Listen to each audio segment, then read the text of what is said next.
This is a download from the BBC. A Tale of Two Cities by Charles Dickens, dramatised by Mike Walker, with Robert Lindsay as Dickens.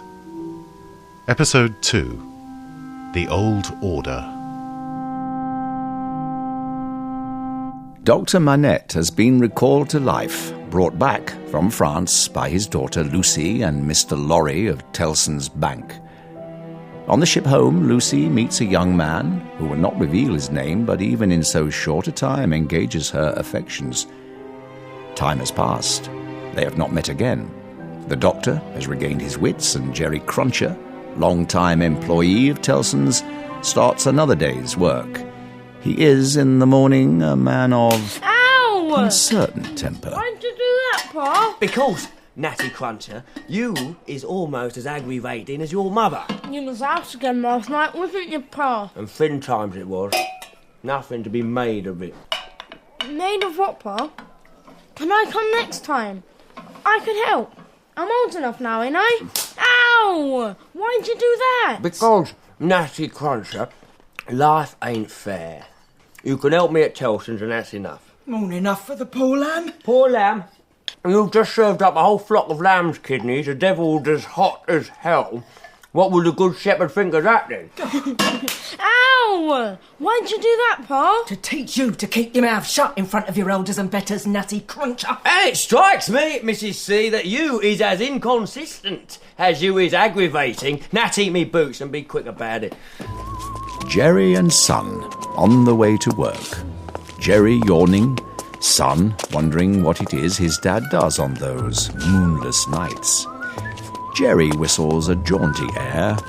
Son mooches, wondering where Dad gets that red rust on his fingers when he's been out on those moonless nights. They enter Tellson's front office, where Jerry has a perch and Son fetches and delivers. Dad, they wants a word. They being who? Our party. Office. Says it's urgent, like. All right. Keep me stool warm, Natty. At Tellson's they take in young men, and over the decades marinate them with money and dust until any shred of youth is tatters. Only then do they have a voice in bank affairs. So... Cruncher, you know the Old Bailey? I do. And you know Mr. Lorry? I do. Then you are to proceed to the Bailey. Use this pass to gain entry. As you say. Let's stand at the back of the court where Mr. Lorry may see you. See me. You are to be ready to take any message Mr. Lorry should care to send, understand? I do. Splendid. Trying forgeries this morning, is they? None of your business, Cruncher. Treason. It's treason today. That's hanging, drawing and a burning. What's that to you? Seems barbaric, somehow, in this modern age, of doing that to a body. Get along with you, man. As you say, sir.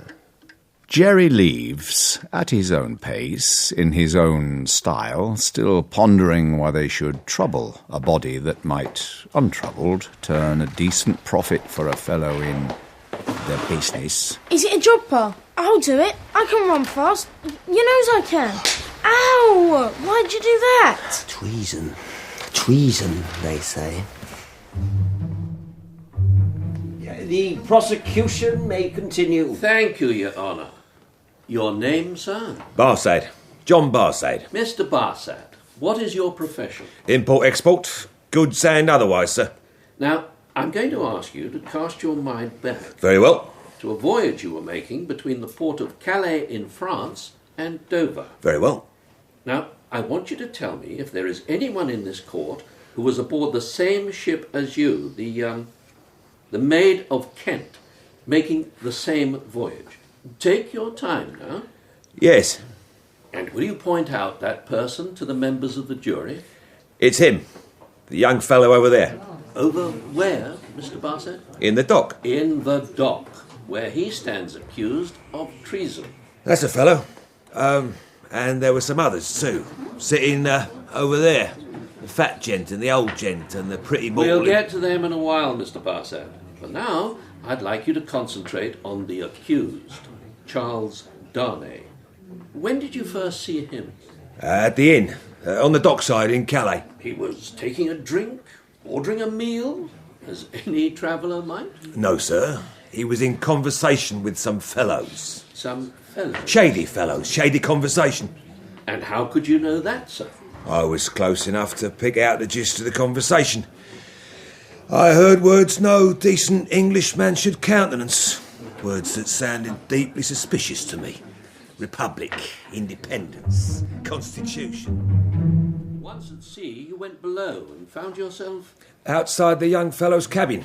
It was empty. How did you know? The door was ajar, sir. Tell the jury what you did next. I decided that I would see if my suspicions were correct or not. You decided, as a patriot, to do something you would never normally do? Exactly. And? There were lists. Lists? Of names, places, dates, in France and England. And money, yellow boys, guineas. French names? Definitely.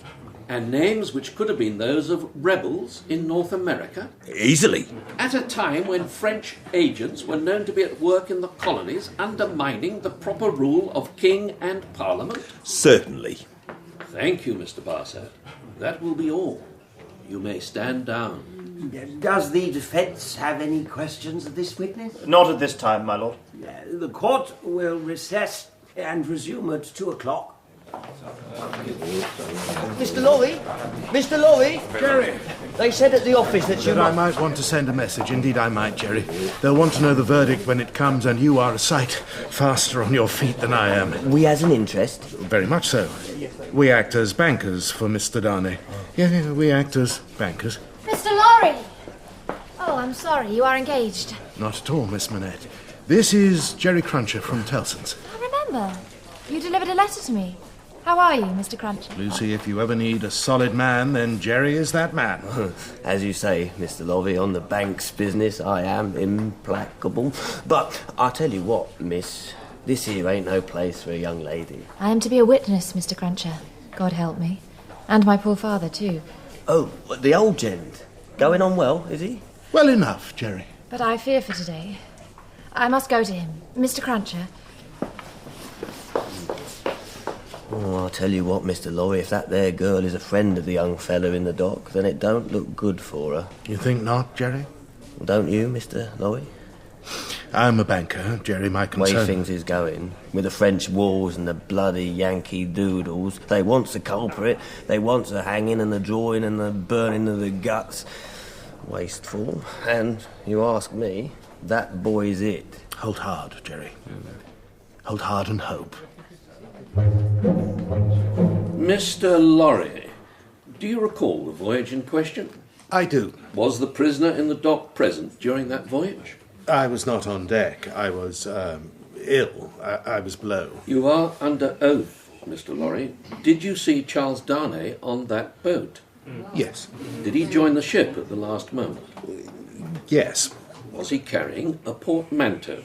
This portmanteau, identified by a previous witness as containing lists of names and gold. It was dark. I was in a hurry. Mr. Lorry? Yes, he was carrying a similar portmanteau. There can hardly have been two identical portmanteaux, I believe. Was it this one, Mr. Lorry? Yes.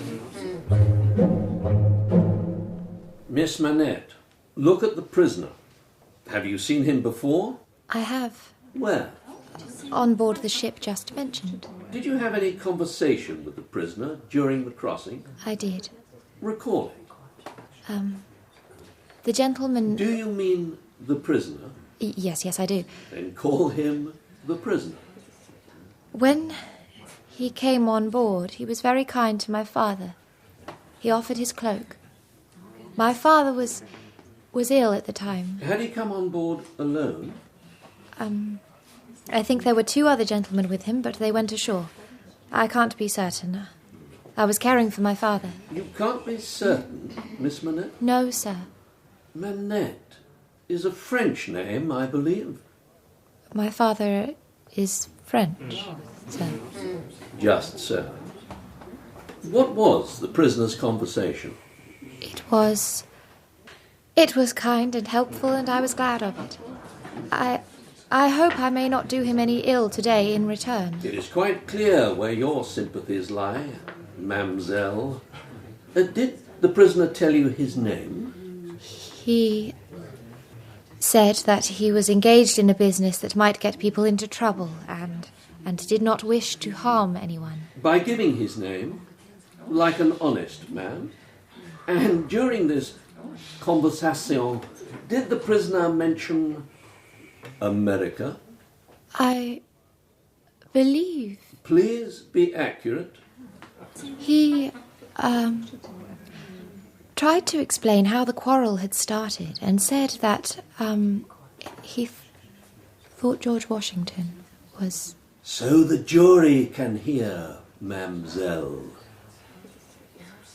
That he might gain as great a name in history as King George. As great a name as King George. I'm sure he did not mean... Thank you, Mademoiselle. It is for the jury to decide what he meant. That is all. Mr. Stryver, does the defence wish to examine this witness? I have no questions. I would, my lord, however, like to recall an earlier witness. So, Mr. Barsad. Sir. You have identified the prisoner to this court as the man you saw at the port of Calais and on the Dover boat. I did, sir. And I dare say, being in the import-export business, you have a good memory for faces. Second to none. Now, help me here, if you would. Import-export of what? Goods. Goods, you say. And yet, there is no mention of a Barsad or firm so registered in any of the directories that are published by the Board of Trade. The name, a different name, yes. Yes, indeed, sir. You appear to have a number of different names. Clive, Howard, Bramley, under which you testified in a case concerning treason 2 years ago. I don't know. I can't say. Could it be, Mr. Barsad, that you are in fact a spy, an agent provocateur? My lord, I must object to the direction of questioning my learned friend is following. It can do no good. There are matters of national interest. I agree, Sir John. The jury will disregard these remarks. Mr. Stryver, please confine yourself to the case at hand. The witness's profession is not in question here. Of course, my lord. I shall not mention Mr. Barsad's profession again. Mr. Barsad, using the skills of observation and recollection gained over many years in the import-export business, will you do me the favour of looking at the gentleman who stands now beside me? Perhaps if the gentleman might advance into the body of the court, my lord. This is most irregular. I would say most regular. Mr. Carton is my second in this case. It is quite proper that he may stand in this court. My lord? Very well, Mr. Stryver. Mr. Barsad, look at this gentleman. Look at the prisoner in the dock. Can you be certain which man you saw on the Dover boat? They look... Pretty much identical. Although I suspect Mr. Carton had a rather heavier night of it last night than did the prisoner. Anything to say, Mr. Barsad? Nothing, Mr. Barsad? Then you may stand down, Mr. Barsad, and return to your labours in the import-export business. No doubt being well known as a result of this case will help you prosper. Silence! Did I say silence? Mr. Stryver. Members of the jury, this case depends upon the accuracy of the identification of Charles Darnay as being in a certain place on a certain day. The rest of the evidence, I will prove to your satisfaction, is hearsay and hot air. The only real question is, and remember, a man's life hangs upon it, is this the man, or is this the man? Hubbub in court, celebration amongst our friends, a message sent. Jerry! Yeah. Acquitted. Off now back to the bank. Tell them, acquitted. As you say, Mr. Lorry. It confounded me. You remembers that message back then? Recalled to life. Same thing, I reckons. Recalled to life. By God, so it is, and here's a guinea to wet your whistle with your sharp wit. Now, away with you. And Mr. Jarvis Lorry, struggling to keep mind fixed on ledgers and profit and loss. Here he comes, Mr. Darnay, sir. I give you joy of your acquittal. I hardly know what to say, beyond giving my everlasting thanks to Mr. Stryver. I have done my best for you, sir, and I believe my best is as good as any man's. Better, by God, Mr. Stryver. Mr. Stryver, a gent of 30 going on 50, as certain of himself as the Bailey is of itself. Well, you've been here, so you should know. You are a man of business, after all. I am, sir, and as such, I think I may say today's business is well done. Miss Lucy, how is your father holding up? I think I should take him home, sir. The memory of those days does not help him. But I cannot go without Mr. Darnay. I hope what I said, what I had to say... Miss Manette, never in the world. Any harm never to you. any harm from you. I would not cause, not for the world. Oh, for the world, Miss Manette, for the world. Then I'm so glad that No, you'll... I am to see you there, in that place. Miss Manette? No, it is so hot, that is all. Miss Manette, you are faint. Here, take my arm. A chair for Miss Manette? Sir, No, it's all right, sir. I will assist Miss Manette. You might say you are already doing so, sir, since after today's little performance we could be the same man. Miss Manette, here is a chair. My name is Carton. Sidney Carton. Good Lord, Miss Lucy, I am derelict in my duty. Please, allow me to escort you to a cab. Your father is waiting. Yes, I must go. Mr. Darnay. May I come and see you so I may thank you at a better time? In a better place. I wish you would, sir. We must go now, if nothing else. Business calls. Goodbye, Miss Manette. Well, friend Darnay, did you expect to be standing here alone and free on this evening? I hardly seem to belong to this world at all yet. You were well on your way to eternity today, that's for certain. Without Stryver, you'd have swung and been barbecued for an avid public at Tyburn. You do not need to remind me, sir. Ha. I owe Mr. Stryver much. Oh, he's a wily bird, is Stryver. But then you owe the chance of our being so alike. Are we alike? Except in looks. And even that out of a shadowy courtroom. Have you eaten? Nothing. I couldn't. Then let's say you at the least owe me a dinner, and I know of an inn nearby where they have a private room. I take it you do not care to be on public exhibition any longer. Very well. Let us dine together.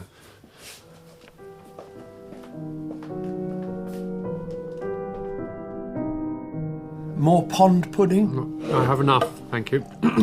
Do you have some yourself? Oh, I have more than enough. For you? A little. I am beginning to feel part of this world again. Is that a satisfaction? Immensely so. Mm. Well then, perhaps you are right, we are not much alike. I have little regard for this world, beyond its wine. My greatest hope is to forget I belong to it. Well, if you are done... I am. Then let me fill your glass so you may give a toast. To what? Why, it's on the tip of your tongue. It ought to be. It must be. Yes, I swear it's there. Very well. Miss Manette. Miss Manette.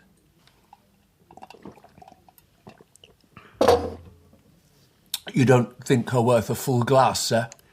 I have drunk enough for today, I think. Then tell me. Yes?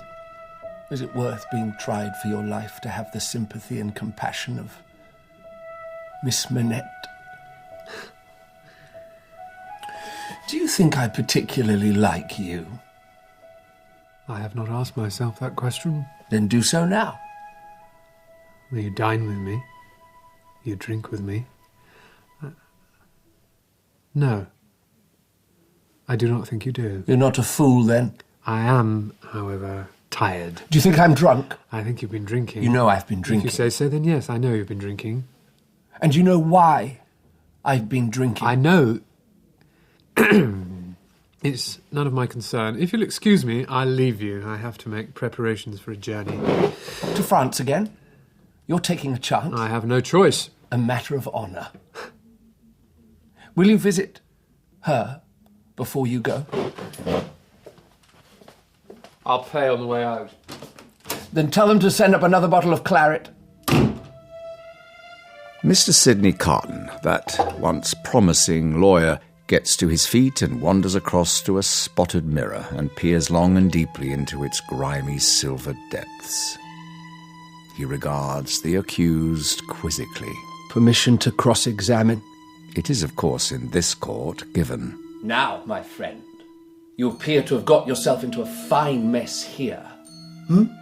I will answer any and all charges at the proper time. Would that be sober or in vino veritas, Mr. Carton? A fine motto for a lawyer. And a drunk, Mr. Carton. Meanwhile, we, you and I, take account of the fact that this is a tale of two cities, two countries, two cultures, inextricably twisted and knotted together. So, Paris, where Louis XVI holds his monthly reception. But our business is not with that royal gentleman. History will settle with him in its own good time. We shall go to the magnificent portico where another lord in power, though not so much power, and today feeling somewhat slighted, calls. My carriage. Directly, Monsieur le Marquis. For such as the Marquis Saint-Evremond. Even if he is a little peaked today, this world and all that he wishes from it is at his command. Take me home.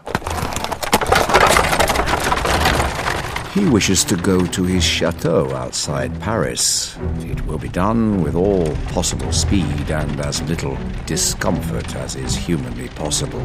But first, the flying carriage must pass through the narrow streets of the old city, down a particular narrow street, where a fallen barrel of red wine, the good wine of the south, once flooded the cobbles. What is it? Why have we stopped? No! What is that noise? A child in the way, sir. The gentleman leans from his window and regards the cobbles with disdain, for once again they run with red. So much red from the body of so small a child. Your child? Dead! Dead! Yes, yes, it is sad. Here, take this for the burying. It'll be more than enough. I hope you have other children. The commotion brings forth a local tradesman. Be brave, Gaspard. It's better for the poor child to die a quick and painless death rather than live on in this world. You are a philosopher, my friend. What's your name? Defarge. And your trade? I sell wine. Huh? Good trade. Here, spend this as you wish, my philosopher. Very well, driver, carry on. Come on. A hand closes over the fallen coin. An arm draws back. Who did that? Who threw that? Damn you, who? Apart from the dead child, the street is now empty except... Yes, from the wine shop. A woman comes, pale, her eyes blazing as she fixes her gaze on the gentleman. But he sees nothing. Carry on. All this is beneath him. He hardly cares to notice. Nor would he notice the extra weight the coach is hauling now, as from one hanging beneath in the carriage chains. The people emerge. Water is flung to clean the cobbles, and the body of the child is borne away. But, oddly, the father, the grieving father, is not amongst the bearers. The countryside brings solace to the soul, and by the time his carriage delivers him to the door of his chateau, the Marquis Saint-Evremond has quite regained his composure. Welcome home, Monsieur le Marquis. I trust your stay in Paris was satisfactory? Satisfactory, Gabelle. Has my nephew arrived? No, not yet, sir. Very well. When he does, bring him to me. I shall dine in 1 hour in my chambers. Gabelle? I beg your pardon, sir. I was... There's something wrong with the coach chains. They've been interfered with. See to it. Of course, as always, Monsieur le Marquis. The park surrounding the chateau is charming, formally laid out with walks and lakes, and of little interest to the man who slips over the wall and creeps with the creeping shadows of evening, closer to the ancient stones, pink in the last of the sun, of the fairy tale chateau. A window springs to brightness as lamps are lit within. The master's room, surely. The man, stained with the dust of many miles, settles down to wait.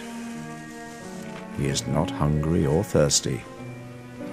He has but one purpose, and so he waits.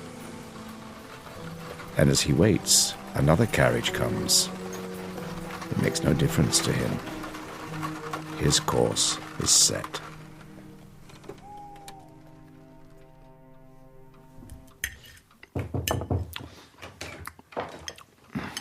Monsieur le Marquis, your nephew is here. Show him in, Gabelle. Charles. Sir? You are hungry, no doubt. Sit, eat. Gabelle, you may pour wine for Monsieur Charles. You left Paris? Early. I did not care to stay. You? I came direct. From London? You've been a long time coming. On the contrary, I told you I came direct. Not a long time on the journey, a long time intending it. I was unavoidably detained by various circumstances. Without doubt. Gabelle, you may leave. We will do for ourselves.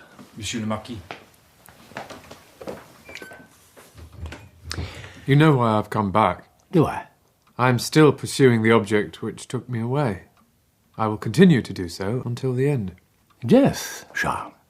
Oh, surely not that far. Would you care?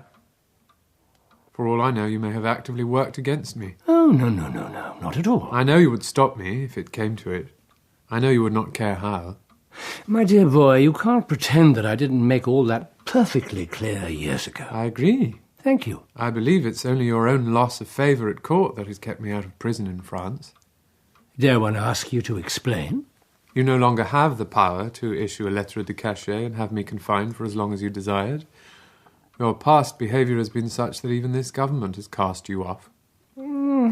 Cast loose, perhaps, never off. We are what we are. The old order.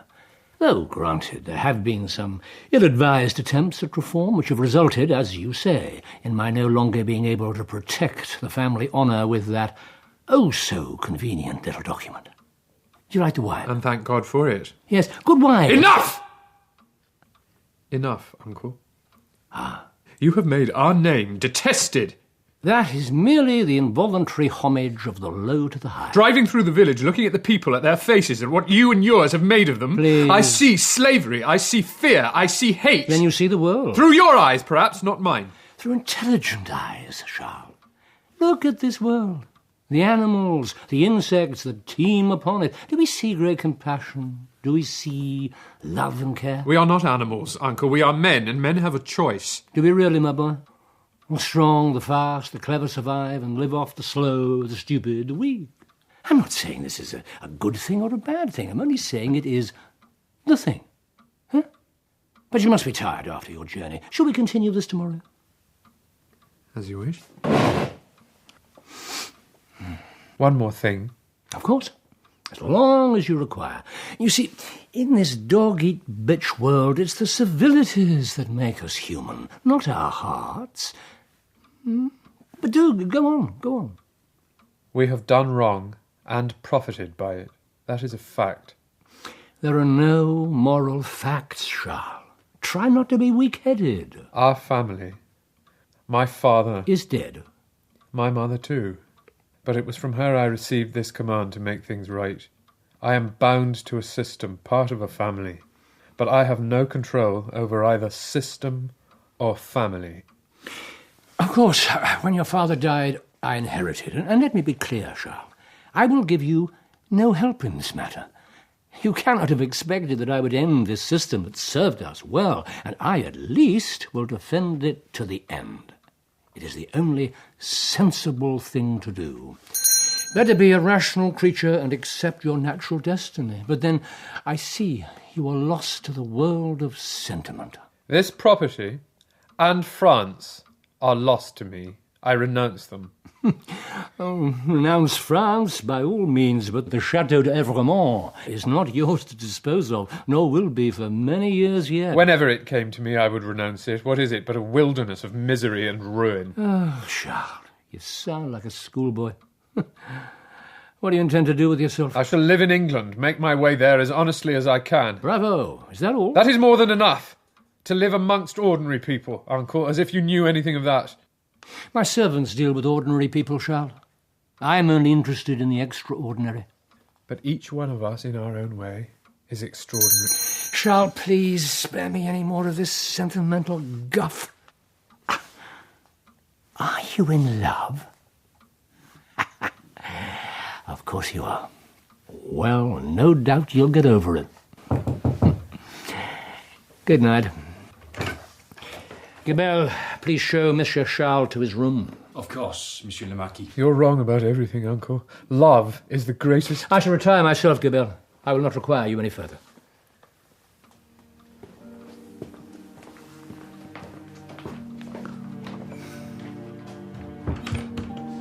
A hot, still night. The Marquis walks back and forward a few times in front of the window, letting the air wash over him, and at last he pauses and says, oddly, aloud in that silence, I am cool now, and may go to bed. For 3 heavy hours the old stone face of the chateau stares blindly into the darkness. No moon tonight. No sound tonight except...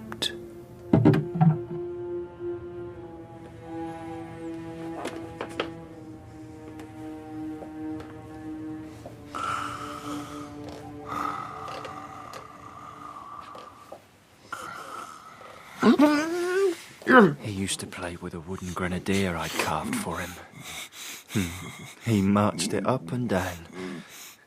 He said it was the bravest of all the brave soldiers in the King's army. He said when he grew up, he wanted to be a brave soldier too. His name was Pierre. My little boy's name was Pierre. Say his name. Say my son's name. I can assure you that Say his name. I have nothing.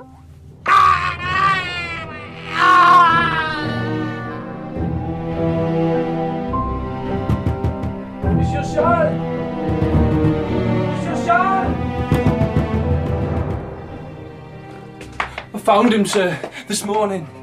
Red sun streams in through the half-open window. What happened here? Murder, Monsieur Charles. Blood, it seems, will have blood. The knife. There's a message. A scrap of paper, letters scrawled in the darkness. Drive him fast to his tomb. Oh, God help us! Yes, my friend. God help us all. Mr. Carton, are we ready for work? And in the time it takes an eye to dim unto death, we are in London, at the offices of that lawyer of guile, Mr. Stryver. As ready as not, Stryver. In my good memory, read these and find me a strategy, if you will. Stryver may well once have had a Christian name, but now owns only to Mr., as it were waiting for the day he'll be on the bench as Lord Stryver. He's definitely a man on the rise. It's an interesting case, Stryver, but I do see a possible way through it. Good, man. Please prepare me a brief. For Wednesday? And just make sure the claret keeps flowing and you'll have it. You know, Carton, you're actually a better lawyer than I am. Not a better advocate, since you can hardly stay sober for...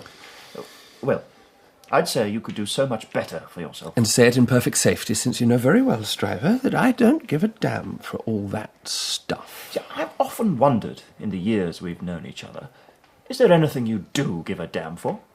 Stryver, why this sudden fit of schoolgirl philosophy? Oh, well, well. Well, what? You're in love. You've smoked it as usual, Sidney. Who is to be the future Lady Stryver? The pretty witness. What? The picturesque doctor's daughter, Miss Lucy Manette. Miss Manette? Was she pretty? Oh, she was the admiration of the whole court. Really, Stryver, old man, whoever made the Bailey a judge of beauty. Oh, she was gold like the sun. Gold like a golden-haired doll. Nevertheless, I intend to have her. She will make an obedient and beautiful wife, and who could ask for more, eh? But will she have you, Stryver? Why would she not, old man? Why ever would she not? Sidney Carton in a hurry? What does this mean? Late for opening time? Whither bound, Sidney? Ah, Tellson's Bank in the Strand. Excuse me. What's this then? Mr. Darnay come home early from France? I don't think so. Mr. Darnay, being in the way of a gent who is somewhat particular about his linen. And you being a person who ain't all that particular about his mouth, my friend. Well, don't take it wrong, matey. I've seen you in court doing well for our client, by which I mean managing to stay upright long enough to be recognised. Who's he, Pa? Friend of yours? Ow! Why'd you do that? Of course, Nippers is to be seen and not heard. Ah, but to err is human, to forgive divine. What? What? I forgive you your rudeness. I need to see Mr. Jarvis Lorry on important business. Now. I don't know as if he wants to see anything. I'm a lawyer, and I suspect that one day you might need a friend in the court. Now. As you say, Governor. Natty, take the gem through to Mr. Lorry. This way, sir. Now, on with there. Oi! You there, what's this then? It's a funeral, innit? Looks more like a parade to me. That's a bloody spy, innit? Bugger went and topped himself, they say. They do? Yeah, exposed, see? You're no good being a spy when everyone knows you're that son of a bitch Barsad. John Barsad? I don't know his Christian name. Only knows he topped himself. But I ain't saying it was his own hand what done it, on account of they owes him that much. Decent burying for his services, bloody Judas. What, decent burying, you say? Aye, that's what they say. Boneyard outside the walls. Well, well. Thank you, matey. Mr. Carton, I cannot imagine what business we might have together. The case is done. I am busy, and I do not believe you have come here to invest your money in Tellson's. You business people are the very devil to get on with. I practically had to bind the fellow outside with legal tape before he'd let me through. Good man, Jerry Cruncher. You believe so? This is not a talking shop, sir. It's a money shop, and time is money. Yes, I know the saying. You have a concern for the Manette family? I know them. I've seen you with them at the Bailey. Don't prevaricate with me, Mr. Lorry. My time is also valuable. There's a bottle of Pichon 54 with a long cork waiting at the inn. You have an interest in the family? Yes. Do you wish to save them some concern, some worry, perhaps? Yes. You know where they lodge? Yes. Then come with me now. We are still in business hours, sir. Or be damned.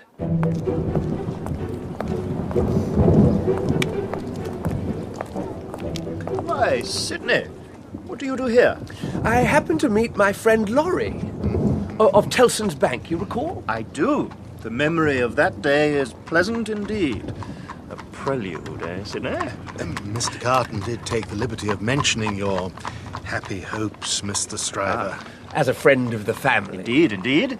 Your advice, sir, might prove invaluable if you care to share it. I do, sir. Though I fear in this matter, sir, great honour though it does you and does Miss Manette. Sir? That will be too much. I'll be hanged if I know what you mean.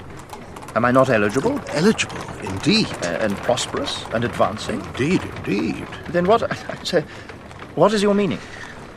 I think I wouldn't, if I was you. Would you not, sir? Because, as I'm certain a gentleman of your perspicacity will see, to venture upon a course without hope of success... You foresee a problem? Possible embarrassment. You say embarrassment? You mean that Miss Manette might not appreciate? Might not, indeed. Is she a fool, then? Sir, I will not hear a word said against her, but a nod to the wise. As a businessman, if you were contemplating an investment, I would have to say, can't recommend a purchase. I see. If word got out on the circuit of a rejection... Quite. Exactly. Well, it looks like rain. I think I shall stroll down to Golden Square to the coffee house. Yes, sir. That's what I shall do. A pleasure to meet you again, Mr. Lorry. Do give my best wishes to your friends. Carton? Yes. You could have been a lawyer, Mr. Lorry. I have no taste for blood, sir.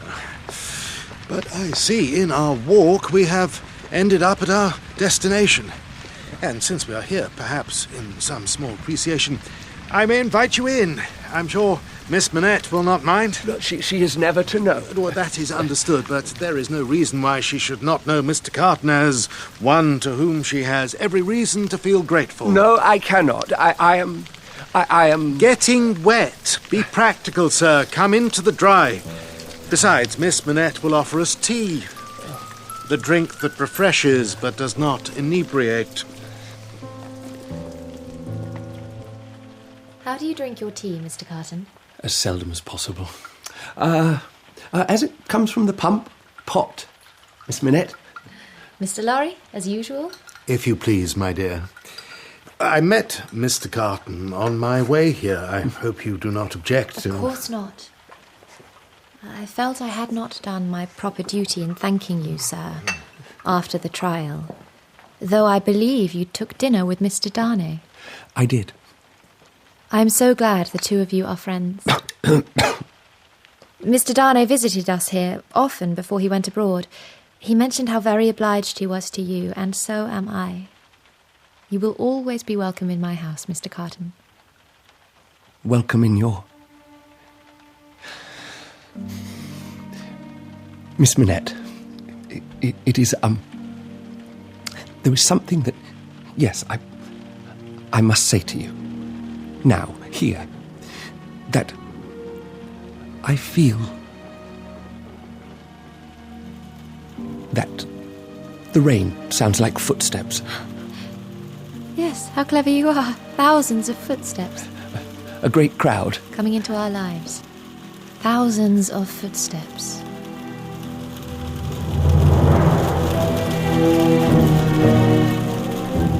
In A Tale of Two Cities by Charles Dickens, Charles Darnay is played by Andrew Scott, the Marquis Saint-Evremond by Clive Merrison, and Lucy Manette by Lydia Wilson. Sidney Carton is Paul Reddy, Jarvis Lorry, Jonathan Coy, Defarge, James Lely, and Barsad, Gerard McDermott. Jerry is played by Carl Prekop, Mrs. Cruncher by Adjua Ando, and Natty by Daniel Cooper. Charles Dickens is Robert Lindsay. Other parts are played by Adam Billington, Simon Bubb, Paul Moriarty, and Christopher Webster. The music is by Leonard Bush. A Tale of Two Cities is dramatised by Mike Walker and directed by Jeremy Mortimer and Jessica Dromgoole.